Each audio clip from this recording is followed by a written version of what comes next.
જોઈ રહ્યા છો ગુજરાત તક અને આપની સાથે હું છું સૌમ્યા। લોકસભા ચૂંટણીનું રણશીંગું ફૂંકાઈ ચૂક્યું છે અને હવે ભારતીય જનતા પાર્ટીએ 4 બેઠકો પર હજી સુધી નામની જાહેરાત નથી કરી, પરંતુ ચર્ચા એવી ચાલી રહી છે કે ટૂંક જ સમયમાં આજે કાં તો કાલે જાહેરાત કરી દેવામાં આવશે। ત્યારે આ 4 બેઠકો પર કોના નામની ચર્ચાઓ ચાલી રહી છે, કોણ છે રેસમાં આગળ, કોણ છે પાછળ અને કયા ઉમેદવારને સૌથી વધારે પ્રાધાન્ય આપવામાં આવી રહ્યો છે, ગ્રાઉન્ડ રિયાલિટી શું છે તે જાણવા માટે અમારા સાથે અમારા તમામ સહયોગીઓ જોડાશે અને તમને ત્યાંની માહિતી આપશે। આ જ મુદ્દા પર સૌથી પહેલા આપણે અમરેલી બેઠકથી શરૂઆત કરીશું। સૌથી પહેલા મારા સાથે મારા સહયોગી ફારૂકભાઈ જોડાઈ ચૂક્યા છે અમરેલી ખાતેથી। ત્યાંની રાજનીતિ ખૂબ જ અલગ છે અને અત્યારે ચર્ચાનો વિષય છે। જનક પટેલની ચર્ચા ચાલી રહી છે, બગદાણાવાળા જે છે એમના નામની ચર્ચા છે ફારૂકભાઈ, જ્યારે બીજી બાજુ ભાવનાબેનની વાતો પણ અહીં અમદાવાદ સુધી તો અમને સાંભળવા મળી રહી છે। બીજા કયા કયા દિગ્ગજ નેતાઓ છે જેમના નામનો સમાવેશ કરવામાં આવ્યો છે અને આપને શું લાગે છે? જી સૌમ્ય, જણાવી દઉં કે અમરેલી જિલ્લો છે તે ખરેખર તો ગુજરાતના ગાંધીનગરનું હબ ગણવું હોય તો ગણી શકાય, કેમ કે ગુજરાતના પ્રથમ મુખ્યમંત્રી ડોક્ટર જીવરાજ મહેતા તે અમરેલીના હતા। અને વાત ગણી હાલ જે લોકસભા 2024ની છે, લોકસભા 2024માં અમરેલી જિલ્લાની વિધાનસભાની 5 બેઠકો છે અને ભાવનગર જિલ્લાની પણ 2 બેઠકો આવી રહી છે, મહુવા અને ગારિયાધાર। વાત કરી મતદાનની તો લગભગ 17 લાખ આસપાસનું અમરેલી લોકસભાનું મતદાન થઈ રહ્યું છે અને 27% જેટલા મતદાતાઓ છે તે પાટીદાર સમાજના છે।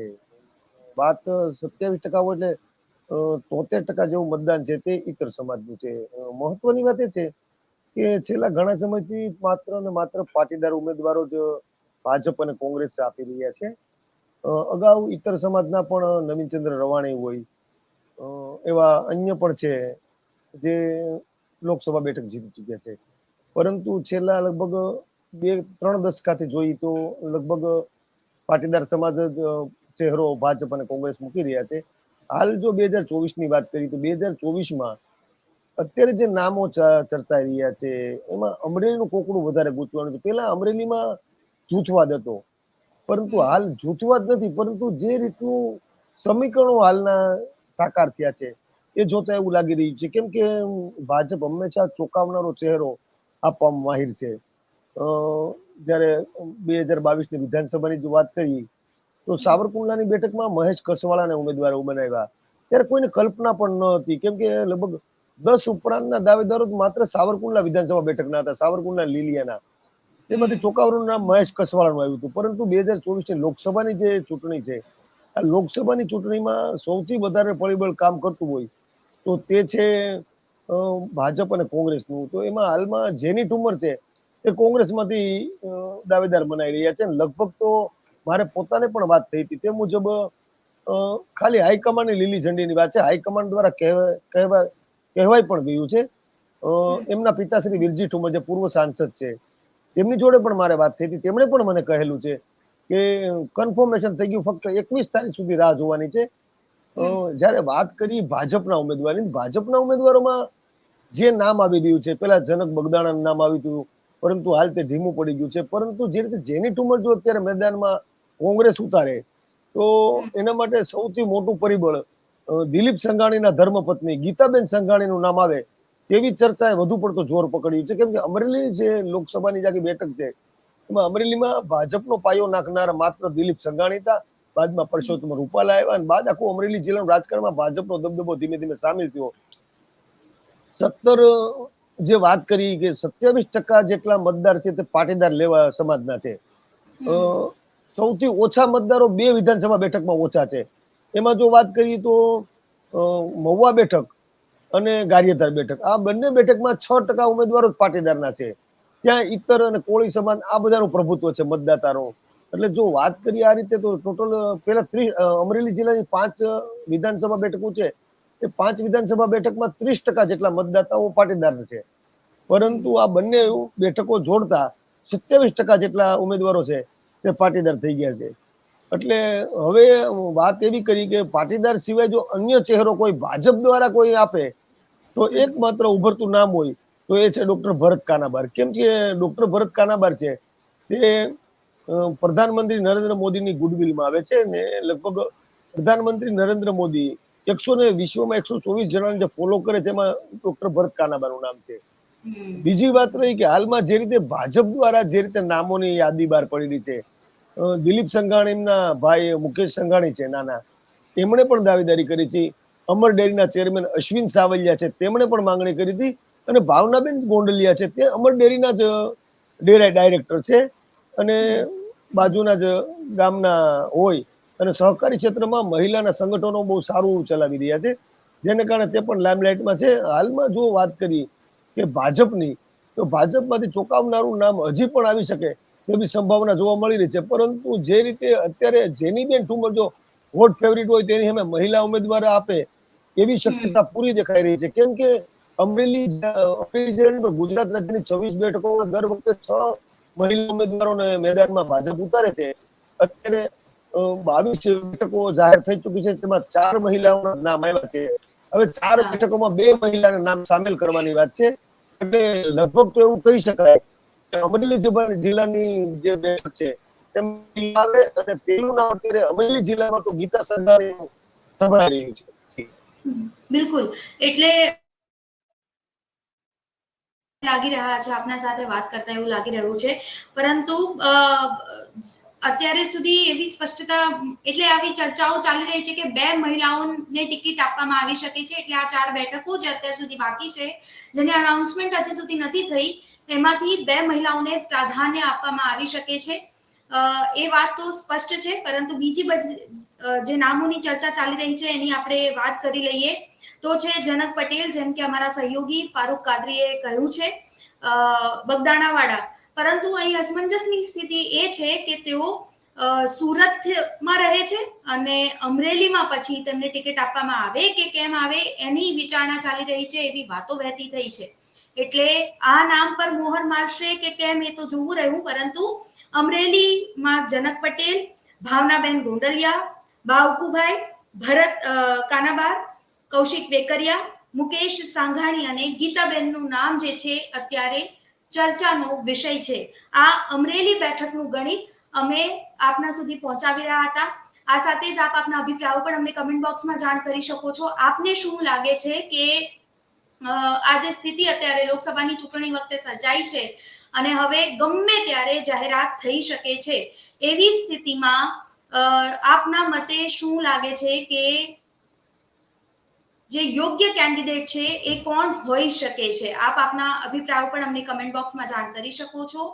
આ સાથે જ અમરેલીની સાથે સાથે આપણે વાત કરવાના છીએ ભાવનગર, માફ કરજો, મહેસાણા, સુરેન્દ્રનગર અને જુનાગઢ. અમારા તમામ સહયોગી છે એ જોડાશે ત્યાંથી અને તમામ માહિતી છે એ આપના સુધી પહોંચાડશે. ત્યારે આ મુદ્દા પર લોકસભા ચૂંટણીનો જંગ ખૂબ જ રસપ્રદ રીતે જામી ચૂક્યો છે. એવામાં તમામ તૈયારીઓ છે તમામ પક્ષ દ્વારા કરી દેવામાં આવી રહી છે. ખાસ કરીને લોકસભા ચૂંટણી 2024નું રણશીંગું હવે ફૂંકાઈ ચૂક્યું છે. ભાજપે બાકી રહેલા 4 બેઠક પર ઉમેદવારનું નામ પણ નક્કી કરી દીધું છે તેવી વાતો છે, જેમાં 2 મહિલા ઉમેદવારોના નામ જાહેર થાય તેવી શક્યતાઓ સેવાઈ રહી છે. લોકસભાની ચૂંટણી નજીક છે.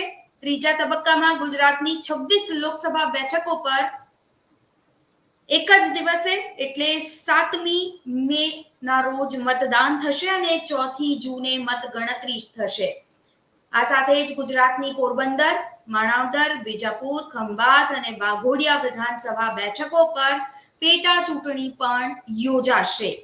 ત્યારે ત્યાંની સમસ્યા શું છે, કયા મુદ્દા ખાસ પસંદ કરવામાં આવી રહ્યા છે, જેની ચર્ચાઓ હાલ ચાલી રહી છે, શું વિચારે છે જનતા, શું વિચારીને મત આપશે, આ તમામ મુદ્દા પર આપણે વાતચીત કરવાના છીએ.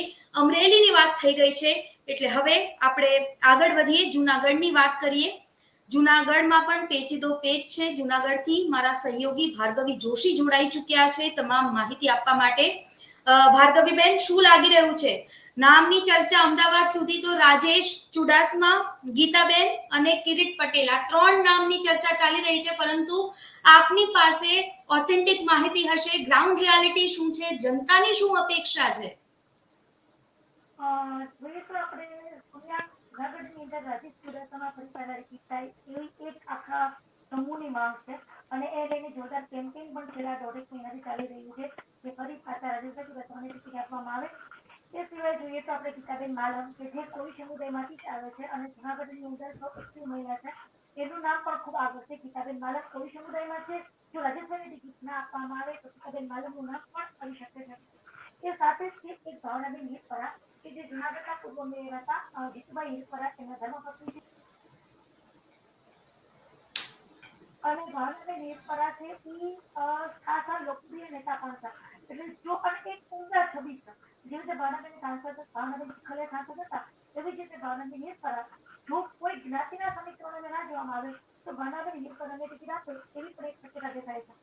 આ સાથે જ એક સાધુ સમુદાયની પણ માંગ રહી છે કે અમને પણ યોગીમાં જે રીતે યોગી આદિત્યનાથ ઉત્તર પ્રદેશમાં છે એવી રીતે જુનાગઢમાંથી સાધુ સમાજ પણ ટિકિટ માંગી રહ્યો છે અને એમાં એવું એક નામ છે મહેશ ગીરી કે જે છેલ્લા 3 મહિનાથી ખૂબ જ ચર્ચામાં છે. દિલ્હીના પૂર્વ સાંસદ પણ રહી ચૂક્યા છે અને દિલ્હીની અંદર ખૂબ એક્ટિવ કામ કર્યું હતું અને હમણાં હાલમાં શિવરાત્રીના મેળા દરમિયાન તેમણે ગૌનવેશ જોવા માટે વિતરણીઓને મેળાની જોર આપવા માટે પક્ષીઓ નહીં લાવવા માટે આવા અનેક આંદોલનો કરી અને જુનાગઢની પ્રજા વચ્ચે ખાસું લોકપ્રિય સ્થાન પ્રાપ્ત કર્યું છે. અને જો જોઈએ તો કિરીટ પટેલ જુનાગઢ જિલ્લા પ્રમુખ છે એમની પણ એક માંગ છે. એટલે જોઈએ તો જુનાગઢની અંદરથી ઘણા બધા વ્યક્તિઓ છે કે જેને ટિકિટ આપવાના ચાન્સીસ મળે છે. પણ આ ઉપરાંત જોઈએ તો ગીર સોમનાથ અને જુનાગઢ બંને જિલ્લા મળી અને આ એક બેઠક થાય છે. જુનાગઢની 3 વિધાનસભા છે જ્યારે ગીર સોમનાથની 4 વિધાનસભા છે. એટલે સોમનાથ જુનાગઢ આ બેઠક ઉપર ગીર સોમનાથનું પ્રભુત્વ વધારે રહ્યું છે અને ગીર સોમનાથમાં કોળી સમુદાય ખૂબ જ વધારે છે. એટલે એક શક્યતા એવી પણ છે કે જો જુનાગઢમાંથી કોઈ જ નહીં તો પણ તો પછી ગીર સોમનાથમાંથી ભગવાનજી પરમાર કરીને છે એ હોઈ શકે છે. એ સાથે માનસિંહ છે કે જે ગીર સોમનાથના પ્રમુખ જિલ્લા પ્રમુખ પણ છે. એટલે આ બે નામ પણ ગીર સોમનાથથી ચર્ચામાં છે. પણ આ બધા વચ્ચે એક વસ્તુ ખાસ વિચારવા જેવી એ છે કે જો રાજેશ ચુડાસમાને રિપીટ કરવાના જ હોય તો પહેલી યાદી ને બીજી યાદી બે યાદીમાં કેમ નહીં? ક્યાંક ને ક્યાંક રાજેશ ચુડાસમા માટે વિચારવાની વાત છે. કારણ કે રાજેશ ચુડાસમા માટે બીજેપી પણ થોડીક અસમંજસમાં છે કે ડોક્ટર જગદીશ જે મેટર આવી છે એમાં અને ખાસ કરીને જે જુનાગઢ અને ગીર સોમનાથના અમુક પોઈન્ટ જોઈએ આપણે તો જુનાગઢની અંદર જે વિકાસના તબક્કા હોવા જોઈએ એ જુનાગઢમાં ક્યાંય જોવા મળતા નથી. એ જ રીતે ગીર સોમનાથની અંદર જોઈએ તો એ પણ એટલું જે વિકાસ ધારાસભ્યને 10 વર્ષ કારણ કે રાજેશ ચુડાસમાને 2 ટર્મ આપવામાં આવી છે. આમ છતાં જોઈએ એટલો વિકાસ જુનાગઢની ગીર સોમનાથ બંને જિલ્લામાં જોવા મળતો નથી. ક્યાંક ને ક્યાંક લોકો એવું પણ માને છે કે અમને સાંસદ શ્રી ક્યારે જુનાગઢમાં આવ્યા હોય એવું યાદ પણ નથી. એટલે આ એક એવો એનો માઇનસ પોઈન્ટ છે અને બીજું પોઈન્ટ છે ડોક્ટર ચગવાડી મેટર. ડોક્ટર ચગવાડી મેટરના જે આપતા એનું નામ આવ્યું હતું એને લઈને થોડીક રાજેશ ચુડાસમાની પીછેહટ પણ કહી શકાય. પરંતુ એવી વાત પણ સાંભળવા મળી છે કે એમાં સમાધાન થઈ ગયું છે અને હવે તો એને એટલે જ લઈને ડોક્ટર ચગવાડી મેટરનું સમાધાન થઈ ગયું તો રાજેશ ચુડાસમાને ફરી ટિકિટ આપવામાં આવે એવી એક સમુદાય માંગ કરી રહ્યો છે. અને રાજેશ ચુડાસમા એક સમુદાય ખાસા લોકપ્રિય પણ છે. ખાસ કરીને જે આગેવાન નેતાઓ છે એમાં એની પહેલી પસંદ રાજેશ ચુડાસમા છે. પણ જુનાગઢની આ એક બેઠક પર મને ક્યારેક એવું પણ લાગે છે જે બીજેપીનું એક એવું વલણ રહ્યું છે કે જ્યાં બહુ વિખવાદ હોય જ્યાં બહુ વિવાદ હોય કે એવી વ્યક્તિને મૂકવી કે જેથી કરીને બધા કામ થઈ જાય. આવું અમે વિધાનસભામાં પણ જોયું છે. રણજીત કોડિયા ક્યાંય પિક્ચરમાં હતા અચાનક એક નામ આવ્યું અને રણજીત કોડિયાનું નામ આવી ચૂંટાઈ ગયા. હવે સેમ વસ્તુ લોકસભા માટે પણ બની શકે. જે રીતે પોરબંદરમાં મનસુખ માંડવિયાને આપ્યું છે. મનસુખ માંડવિયા ઓરિજિનલ ભાવનગરથી પરંતુ એને પોરબંદર સીટ આપી છે અને પોરબંદરની 2 બેઠકો જેવી કે માણાવદર અને માંડવી બંને જુનાગઢની વિધાનસભામાં છે.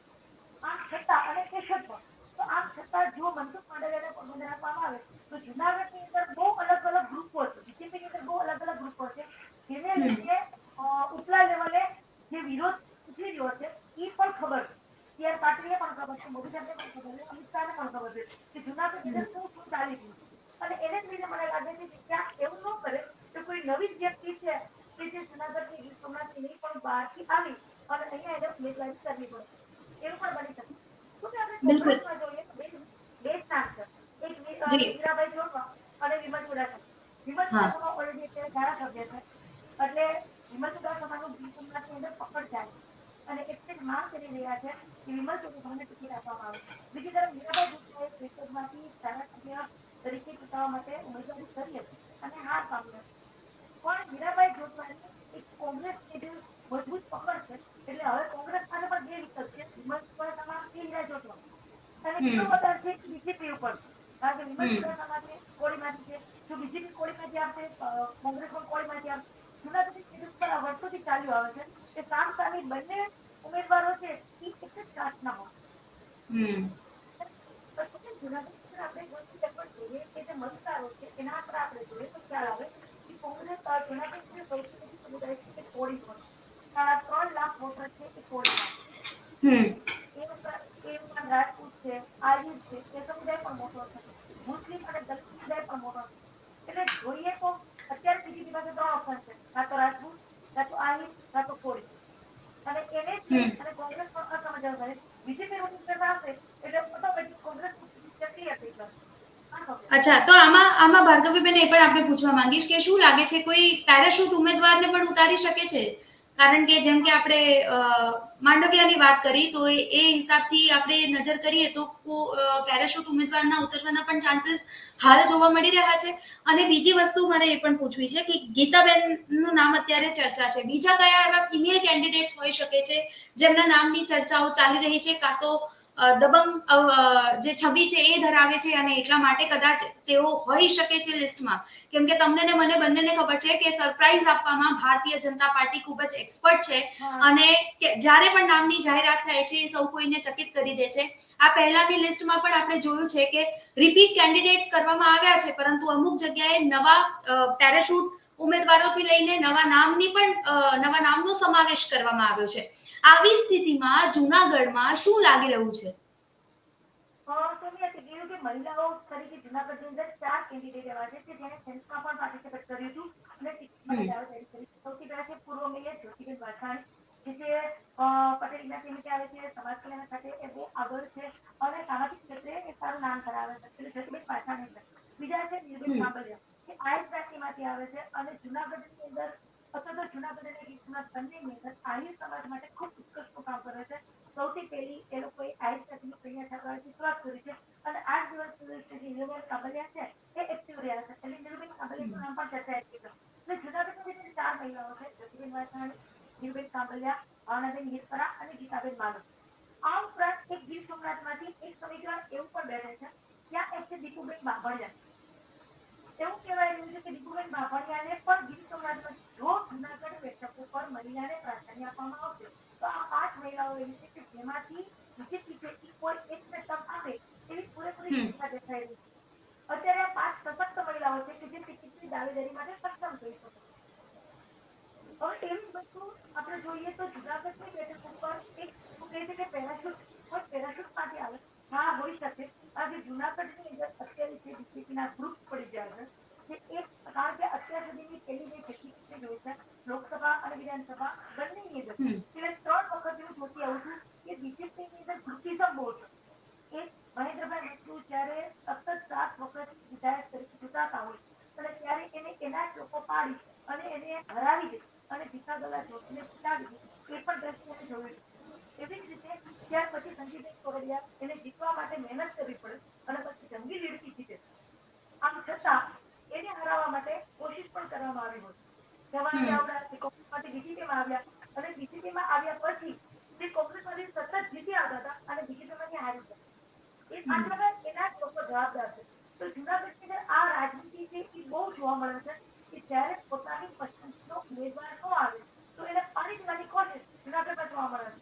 અને એટલા જ માટે મને લાગે છે આ વખતે જો પેરાશૂટથી કોઈ વ્યક્તિને મૂકવામાં આવે તો કદાચ આ જે રાજનીતિ છે ખતમ થઈ જાય અને એ લોકોને કહેતા થાય કે ખરેખર જુનાગઢની અંદર આપણે અંદર લડી પડશું તો બહારથી કોઈ વ્યક્તિ આવી અને ઉમેદવાર બનશે અને આપણે સાંસદ તરીકે આપણે સ્વીકારવો પડશે, એને મદદ કરવી પડશે. બિલકુલ. મને એ પણ ક્યુરિયોસિટી છે જાણવાની કે આપ કન્ટિન્યુ ફિલ્ડ ઉપર જતા હો છો, જનતા સાથે વાત પણ આપ કરતા હો છો. અહીંની લોકસભા બેઠકની તાસીર છે એ શું છે? જનતા શું કહેતી હોય છે જ્યારે પણ આપ જતા હો છો? કારણ કે 1-2 વાર નેતાઓના ઇન્ટરવ્યુ જ્યારે અમે અહીં પણ કરતા હોઈએ, મંચના કાર્યક્રમમાં આવ્યા હતા મહેશ કસવાલા, ત્યારે તેમના દ્વારા પણ નિવેદન આપવામાં આવ્યું હતું કે મેઇન જે છબી છે નરેન્દ્ર મોદીની છબી છે, જેને ધ્યાનમાં રાખીને જનતા વોટ આપે છે. પરંતુ હું અહીં જાણવા માંગીશ કે શું એવા દમદાર કેન્ડિડેટ્સ છે ખરી કે એ કેન્ડિડેટ્સના નામે, કેન્ડિડેટ્સની ફેસ વેલ્યુના કારણે લોકો વોટ આપે છે? સોમ્યા, આ વખતે જે જોયું હોય તો આ વખતે બીજેપીનો એક પ્રોપેગેન્ડા અલગ છે. આ વખતે એ લોકો નરેન્દ્ર મોદીના નામે મત નથી માંગતા, વિકાસના નામે પણ નથી માંગતા.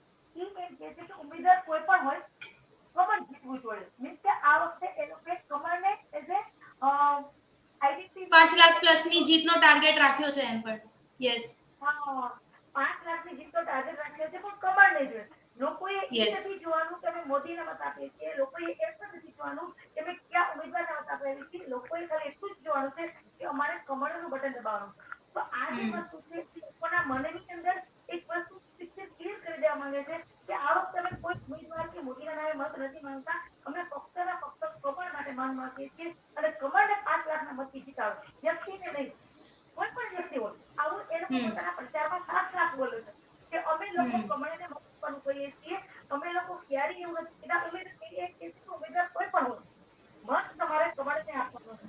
એટલો મતલબ 7 લાખ એવું જ થાય છે કે મતદારોએ ક્યાં વ્યક્તિ શું વ્યક્તિ ક્યાં કેવું કામ કરશે, કોના માટે કામ કરશે, આપણા માટે વ્યક્તિ પ્રોપર છે કે કેમ, આપણે જે ઉમેદવારને પસંદ કરીએ છીએ એ નથી જોવાનું. ફક્ત ને ફક્ત એ લોકોએ ચીન ઉપર ધ્યાન રાખવાનું છે, કારણ કે ચીન છે બીજેપીનું છે અને બીજેપીને 5 લાખ વોટથી દરેક ઉમેદવારને જીતાડવો છે.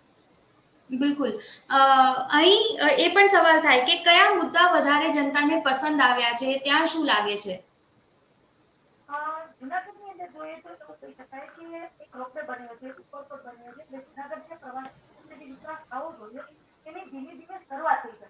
કારણ કે જુનાગઢ છે એવું ક્ષેત્ર છે, જુનાગઢ એક જુનાગઢ બને કે જ્યાં ઉદ્યોગ ફેક્ટરીઓનું પ્રમાણ ખૂબ જ ઓછું છે, અહીંયા રોજગારની તકો ખૂબ ઓછી છે અને એટલા જ માટે લોકોની ઈચ્છા હોય છે કે જુનાગઢ છે કાં તો એજ્યુકેશન હબ બને અને સાથે સાથે પ્રવાસી ક્ષેત્ર પણ એમાં વિકાસ થાય.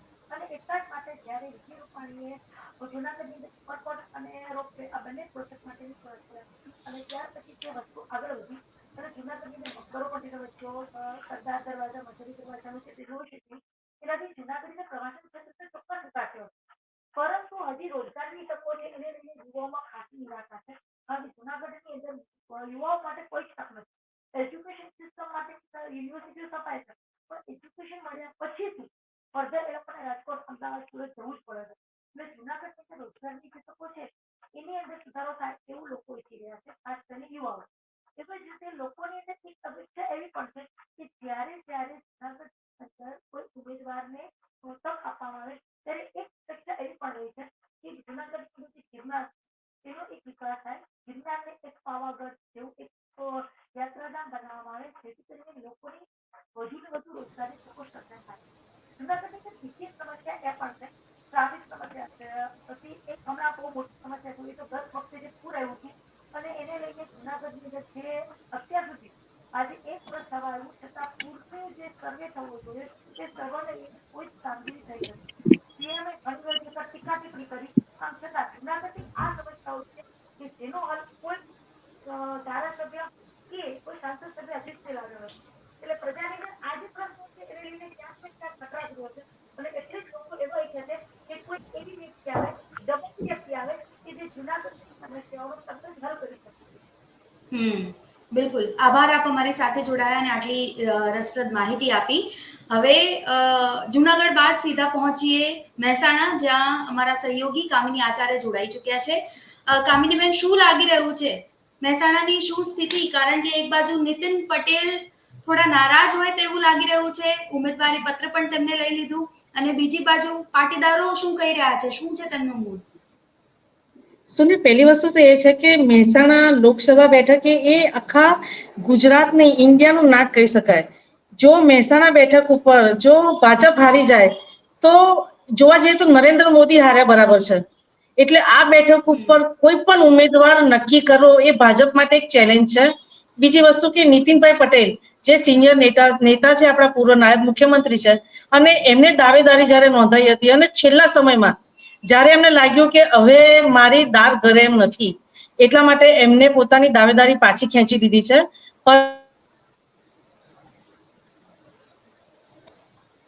એટલું જ છે અને ભાજપ એમને નારાજ કરવા માંગતું નથી. એટલે સૌમ્યા કહી શકાય કે આ વખતે ભાજપ કઈક એવો વ્યક્તિ લાવશે કે જે નીતિનભાઈને બી પસંદ હોય અને ભાજપ પણ અહીંયા આગળ જીતી શકે એવી બાજી ગોઠવી શકે એમ. અને સૌમ્ય એક બીજી વસ્તુ પણ એ છે કે ભાજપ અહીંયા આગળ છેલ્લા 3 ટર્મથી મહિલા ઉમેદવારને લાવી રહી છે અને આ વખતે પણ એક આંચકો તો ચોક્કસ આપશે. અને આ જે ભાજપનો ગઢ કહેવામાં આવે છે મહેસાણા લોકસભા બેઠક, અને ભાજપને ખુદને ખબર છે કે આ બેઠક ઉપર કોઈ પણ ઉમેદવારને આપણે ટિકિટ આપીએ એ જીતી જ જવાનું છે. તો એક જે પ્રયોગશાળા જે કહી શકાય ને, આમ તો રાજકીય લેબોરેટરી તો મહેસાણા છે જ, બિલકુલ. પણ પ્રયોગશાળા બી આ બની શકે, કેમ કે મોદીને ખ્યાલ છે કે આમાં કોઈ પણ ઉમેદવારને આપણે બેસાડીશું તો એ બિલકુલ જીતી જશે એમ. બિલકુલ. અને કયા કયા સંભવિત ઉમેદવારોના નામની ચર્ચા ચાલી રહી છે કામિનીબેન?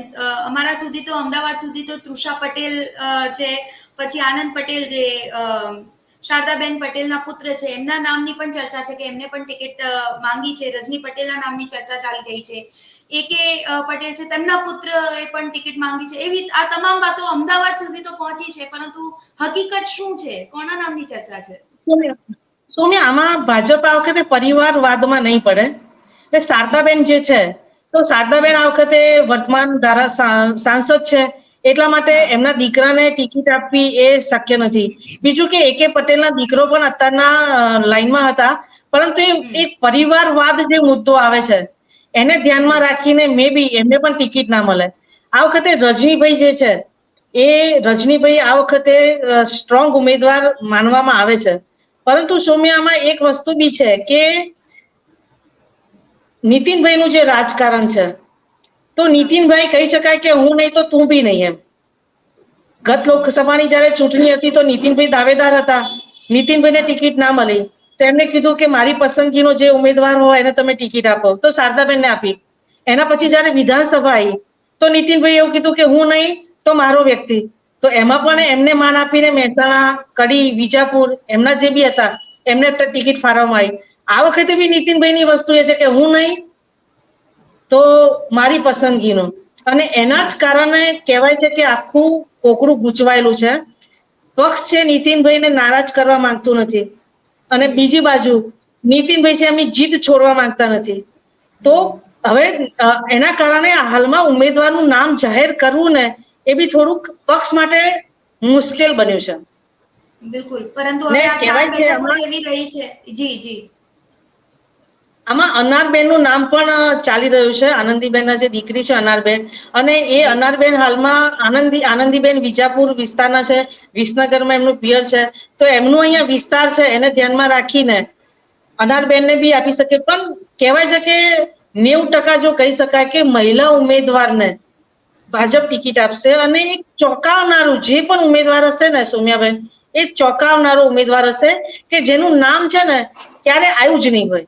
મહેસાણાની વિધાનસભા બેઠક હોય કે લોકસભા બેઠક હોય, એમાં હંમેશા મોદી ચોંકાવનારું જ નામ આપે છે, અને આ વખતે પણ એવું જ રહેશે. જે નામ ચર્ચા છે એમાંથી કોઈ જ નહીં હોય. અચ્છા, એટલે કોઈ બીજું જ વ્યક્તિ આવશે તો શું લાગે છે કોને ઉતારી શકે છે મેદાનમાં? આમાં જોવા જઈએ તો મતોનું જો સમીકરણ જોવા જઈએ તો સૌમ્યા, ઠાકોરોના અહીંયા આગળ 17.5 લાખ જેટલા મતદારો છે મહેસાણા જિલ્લાના, તો એમાં ઠાકોરોના મત 7.5 લાખથી વધુ છે. તો એના કારણે સૌમ્યા જોવા જઈએ તો કોંગ્રેસ જે છે એ બળદેવજી ઠાકોરને મેદાનમાં ઉતારી શકે એમ છે. જો બળદેવજી ઠાકોર મહેસાણા લોકસભા બેઠક જો લડે તો કોંગ્રેસને ક્યાંક મજબૂત ઉમેદવાર ઉભો રાખવો પડે, અને એમને પટેલ ઉમેદવાર, અને પટેલોમાં તો પાછું 42, 84, 12 આ બધા પાછા અલગ અલગ છે. તો એમાં પણ દાવેદારીઓ થયેલી છે. 42 ના ઉમેદવાર છે, 84 નો ઉમેદવાર છે. એટલે ભાજપને નક્કી કરવાનું છે કે ઠાકોરની સામે કયો મજબૂત પાટીદાર ઉમેદવારને આપણે મૂકી શકાય. એટલે મતોનું સમીકરણ જોવા જઈએ તો એને ધ્યાનમાં રાખીને હાલમાં ભાજપ એનો ઉમેદવાર જાહેર નથી કરતો એવું બી માની શકાય. અને બીજી બાજુ કે નીતિન પટેલની જે સંગઠન ઉપર કે પક્ષ ઉપરની જે સિનિયરિટીનું જે વજન છે એ વજનને ધ્યાનમાં રાખીને પણ અત્યારના ભાજપ ગોથે ચડેલું છે ઉમેદવાર નામ જાહેર કરવા બાબતે. બિલકુલ. આ સાથે જ 3 પ્રશ્ન જે હંમેશા અમે લોકો લેતા હોઈએ છીએ કે ત્યાંની સમસ્યા શું છે, કયા કયા મુદ્દા જે છે જનતાને પસંદ આવી રહ્યા છે, અને શું વિચારીને જનતા મત આપવાનો વિચાર કરે છે? આપ ગ્રાઉન્ડ પર સતત રહેતા હો છો, ફિલ્ડમાં જાઓ ત્યારે લોકો સાથે આપ ખૂબ સંવાદ પણ કરતા હશો. શું કહેતા હોય છે એ લોકો? શું અપેક્ષા છે અને કયા કામ નથી થયા અત્યાર સુધી? સોમી, આમાં મેઇન મુખ્ય વસ્તુ શું છે કે જ્યારે વિધાનસભા હોય ને ત્યારે પબ્લિકને ઇન્ટરેસ્ટ વધારે હોય છે, મતદારોને, પ્રજાને વધારે ઇન્ટરેસ્ટ હોય છે કે મારો પોતાના વિસ્તારનો, તાલુકાનો ઉમેદવાર. જ્યારે લોકસભાની જ્યારે ચૂંટણી આવતી હોય છે ત્યારે એટલો બધો મતદારોમાં એટલો બધો ઇન્ટરેસ્ટ નથી હોતો. બીજી વસ્તુ એ કે અત્યાર સુધીમાં મહેસાણામાં 3 ટર્મ જે આવી એ મહિલા ઉમેદવારની આવી. હવે શારદાબેન પટેલ જે કહેવાય કે જેમને દત્તક લીધેલા ગામોમાંથી પણ જો લોકો એમને ઓળખતા ના હોય તો પછી મહેસાણા લોકસભાની બેઠકના જે નાના મોટા ગામો છે એમાં તેમને કોણ ઓળખવાનું છે? એટલે મોટા ભાગના લોકોનું માનવું એવું છે કે તમે ઉમેદવાર જે પણ મૂકો પણ એવો મૂકો કે જે લોકોની વચ્ચે રહેતો હોય, વિકાસના કામ કરતો હોય અને અમારું સાંભળતો હોય. ઘણી વખત તો શું છે કે સાંસદ આ શારદાબેન છે એ કોઈ પણ ગામમાં જાય તો ગામના આગેવાન કોણ છે એ જ એમને ખબર ના હોય. જે જયશ્રીબેન હતા ને એક મહિલાના કારણે થોડું ડિસ્ટન્સ બી બનેલું રહે કે જે પુરુષ જે અરજદારો હોય એ છૂટથી ચર્ચા બી ના કરી શકતા હોય. તો આ વખતે લોકોનું માનવું એવું છે કે જે બી મૂકો આ વખતે મહિલાથી અમે કંટાળ્યા છીએ, તમે પુરુષ ઉમેદવાર મૂકજો કે અમે અમારા પ્રશ્નની વાચા આપી શકીએ એમ. કેમ કે 3 ટર્મથી તો મહિલા આવે જ છે, 15 વર્ષથી મહિલા તો આવે જ છે. એટલે આ વખતે લોકોની એવી બી માંગણી છે. બીજું કે મહેસાણામાં વિકાસના કામો થયા છે, રોડ, રસ્તા, પાણીના જે પ્રશ્નો છે એનો તો નિકાલ આવ્યો છે. ગામડાઓમાં બી સમસ્યાઓનું નિરાકરણ આવેલું છે. એટલે લોકોને એટલી કઈ બહુ મોટી સમસ્યા જેવું લાગતું નથી એમ, સૌમ્યા. ઓકે, ઠીક છે. બીજું, હવે બીજા મહિલા નેતાની વાત કરું, ખાસ કરીને જેમ કે આપે જણાવ્યું કે અનાર પટેલના નામની પણ ચર્ચા ચાલી રહી છે. પરંતુ ફરી એકવાર એ જ સવાલ આવી જશે, મને એ જ ક્યુરિયોસિટી છે જાણવામાં કે નીતિન પટેલ પછી મંજૂરી આપશે કે ઠીક છે નામ પર મોહર, એમને પછી વાંધો નહીં એ થાય કે જેમ તમે કહ્યું અગાઉ, તો એ હિસાબથી શું લાગી રહ્યું છે? એ જો સોપતા સેટ થઈ સૌમ્યા, જશે? હાલમાં જોવા જઈએ તો નીતિન પટેલ હાલમાં નથી સંગઠનમાં, એમની પાસે કોઈ હોદ્દો કે નથી એ ધારાસભ્ય, એમની પાસે અત્યારે કાંઈ નથી. જો એમની પસંદગીનો અને એમનો નજીકનો વ્યક્તિ આવે તો એમના પોતાના બી કોઈ પોતાના નજીકના કોઈ વ્યક્તિના કામ હોય કે સંગઠનમાં કોઈ કામ હોય તો એ આરામથી કરાઈ શકે, એમના સૂચનાનું પાલન થઈ શકે. બીજી વસ્તુ એ કે નીતિન પટેલ છે એ કહેવાય છે કે રાજકીય કીડો છે અને એ કોઈ પણ વ્યક્તિને ક્યાં કાપવો, ક્યાં લેવો એ બહુ સારી રીતે જાણે છે. અને બીજી વસ્તુ કે એ એમનાથી ઉપર કોઈ જાય એ બી એ પસંદ નહીં કરે. તો આની અંદર જયારે નામની જયારે વાતચીત કે ચર્ચા હશે તો નીતિનભાઈ જેને કાપવા માંગે છે, તમે બી સમજી શકો છો કે કેટલાય ટાઈમથી એ કેટલાક વ્યક્તિઓને, સિનિયરોને કાપી રહ્યા છે મહેસાણા જિલ્લાના, જે પ્રદેશમાં હોદ્દો ધરાવે છે. તો આ વખતે બી એમના જે બી સિનિયર નેતાઓ છે જે એમને પસંદ નથી, એમને તો કોઈ પણ હિસાબે મને નથી લાગતું કે નીતિનભાઈ મહેસાણા બેઠક ઉપર આવવા દે. એમની એક જ વાત હશે કે હું નહીં તો આ પણ નહીં. અને એના કારણે જ આખું કોકડું જે ગૂંચવાયું છે એમાં જ બેન ગૂંચવાયું છે, સૌમ્યા. જી, આભાર. અને આ બેઠક ઉપર આ બેઠક ઉપર એમને હાલમાં નીતિનભાઈને પક્ષ નારાજ કરે એવું નથી અને નારાજ કરી શકે બી એવું નથી. એટલે 1001% નીતિનભાઈની સેન્સ મહેસાણા બેઠક ઉપર લેવામાં આવશે અને જો લેવાશે તો બધાના ગણિતો ઊંધા પડશે અને એક નવો જ ચહેરો સૌમ્યા મહેસાણા બેઠક ઉપર આવશે એવું કહી શકાય. બિલકુલ, એટલે નવા ચહેરાની થઈ શકે છે એન્ટ્રી અને હવે જોવું એ ખૂબ જ રસપ્રદ રહેશે કે આ તમામ જગ્યાઓ પર જે જંગ જામ્યો છે, સ્પેશિયલી જે 4 બેઠકો જેના નામની ઘોષણા ભારતીય જનતા પાર્ટીએ પછી માટે રાખી છે, એમાં શું સરપ્રાઈઝ ફેક્ટર બહાર આવી શકે છે. Kaminiben, thank you so much, આપ અમારી સાથે જોડાયા તે બદલ. તો હવે લોકસભા ચૂંટણીનો જંગ ખૂબ જ રસપ્રદ રીતે જામી ચૂક્યો છે અને ભારતીય જનતા પાર્ટી ગમે ત્યારે આ 4 બેઠક પર નામની ઘોષણા કરી શકે છે. તો તમામ રસપ્રદ ચૂંટણીને લગતી માહિતી જોવા માટે અને જાણવા માટે આપ સતત જોડાયેલા રહો ગુજરાત તક સાથે.